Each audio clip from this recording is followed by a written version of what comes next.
श्री सनत सुजातीय तीसरा अध्याय ब्रह्म ज्ञान में उपयोगी मौन तप आदि के लक्षण तथा गुण दोष का वर्णन। धृतराष्ट्र बोले, विद्वन, ये मौन किसका नाम है? वाणी का संयम और परमात्मा का स्वरूप, इन दो में से कौन सा मौन है? यहाँ मौन भाव का वर्णन कीजिए। क्या विद्वान पुरुष मौन के द्वारा मौन रूप परमात्मा को प्राप्त होता है? मुनि, संसार में लोग मौन का आचरण किस प्रकार करते हैं? सनत सुजात ने कहा, राजन, जहां मन के सहित वाणी रूप वेद नहीं पहुंच पाते, उस परमात्मा का ही नाम मौन है, इसलिए वही मौन स्वरूप है। वैदिक तथा लौकिक शब्दों का जहां से प्रादुर्भाव हुआ है, वे परमेश्वर तन्मयता पूर्वक ध्यान करने से प्रकाश में आते हैं। धृतराष्ट्र बोले, जो ऋग्वेद, यजुर्वेद और सामवेद को जानता है तथा पाप करता है, वे उस पाप से लिप्त होता है या नहीं? सनत सुजात ने कहा, राजन, मैं तुमसे असत्य नहीं कहता। ऋक, साम अथवा यजुर्वेद कोई भी पाप करने वाले अज्ञानी की उसके पाप कर्म से रक्षा नहीं करते। जो कपट पूर्वक धर्म का आचरण करता है, उस मिथ्याचारी का भेद पापों से उद्धार नहीं करते।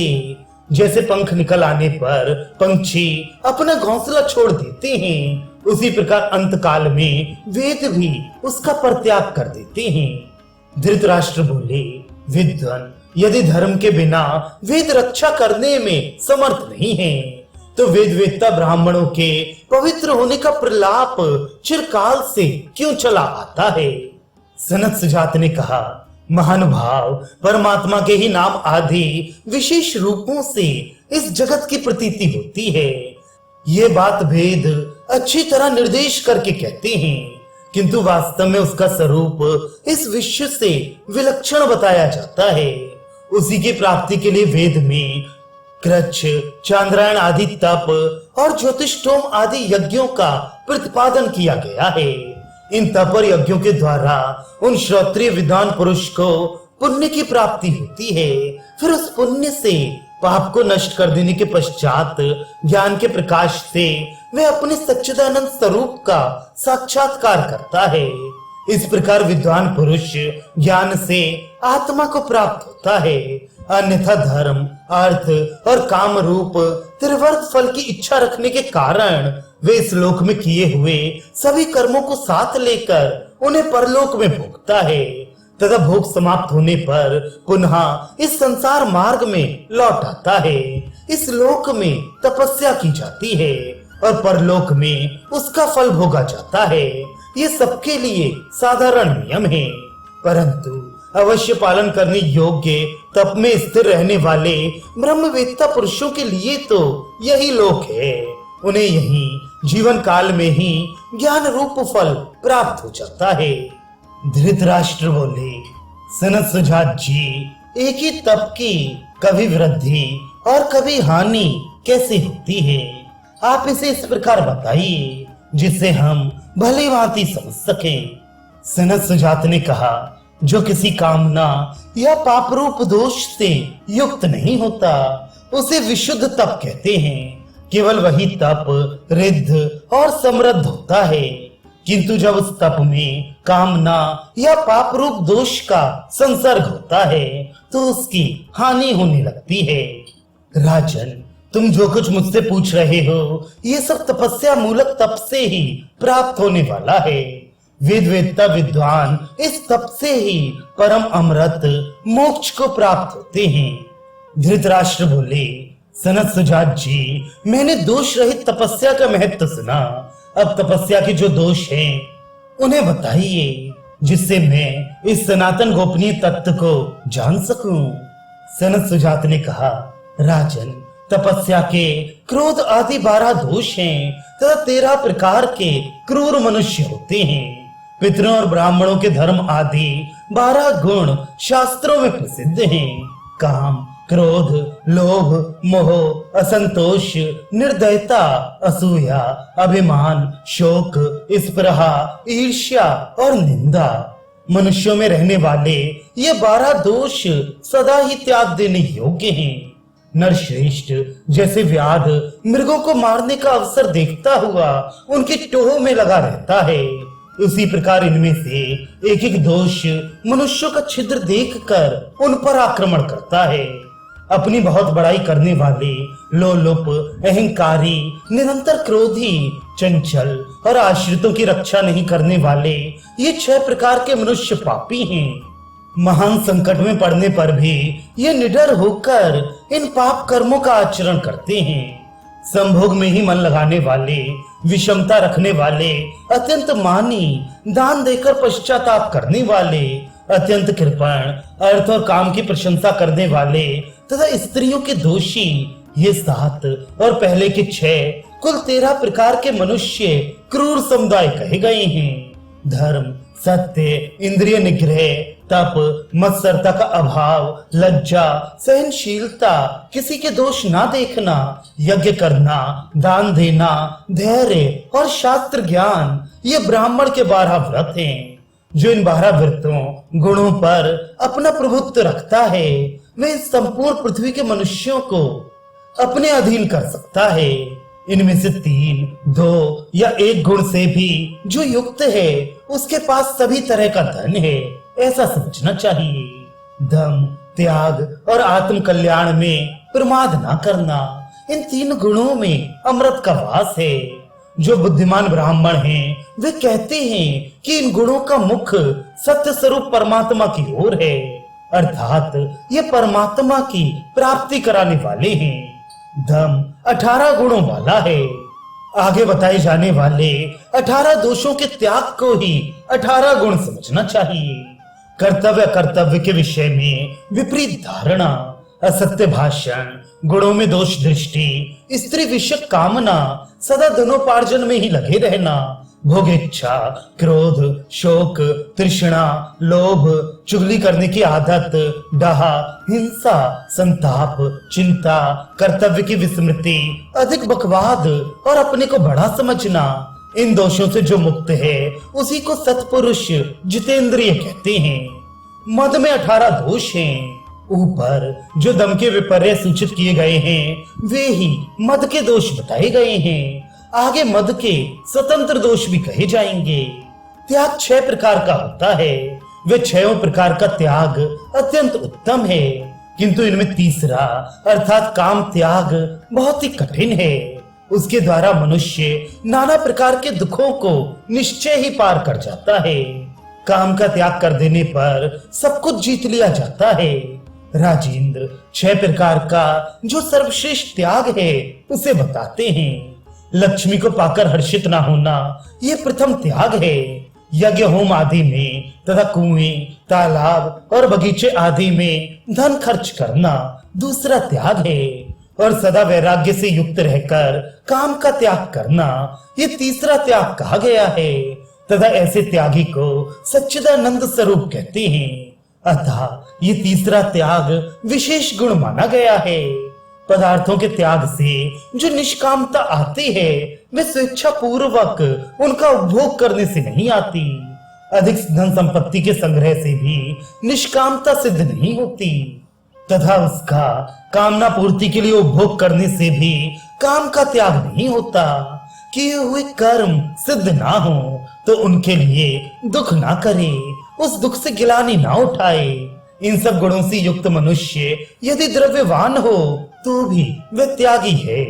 कोई अप्रिय घटना हो जाए तो भी कभी व्यथा को ना प्राप्त हो, ये चौथा त्याग है। अपने अभीष्ट पदार्थ, स्त्री पुत्र आदि की कभी याचना ना करे, ये पांचवा त्याग है। सुयोग्य याचक के आ जाने पर उसे दान करे, ये छठा त्याग है। इन सब से कल्याण होता है। इन त्यागमय गुणों से मनुष्य अप्रमादी होता है। उस अप्रमाद के भी 8 गुण माने गए हैं।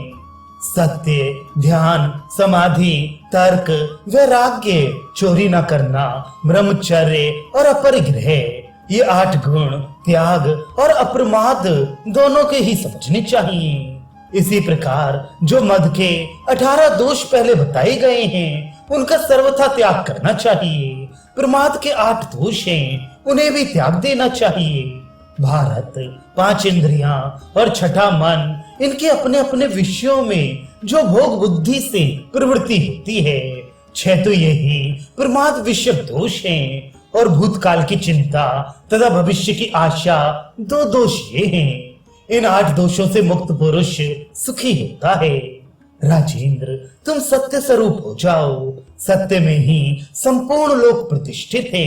विद्यम, त्याग और अप्रमाद आदि गुण भी सत्य स्वरूप परमात्मा की प्राप्ति कराने वाले हैं। सत्य में ही अमृत की प्रतिष्ठा है। दोषों को निवृत्त करके ही यह तप और व्रत का आचरण करना चाहिए। यह विधाता का बनाया हुआ नियम है। सत्य ही श्रेष्ठ पुरुषों का व्रत है।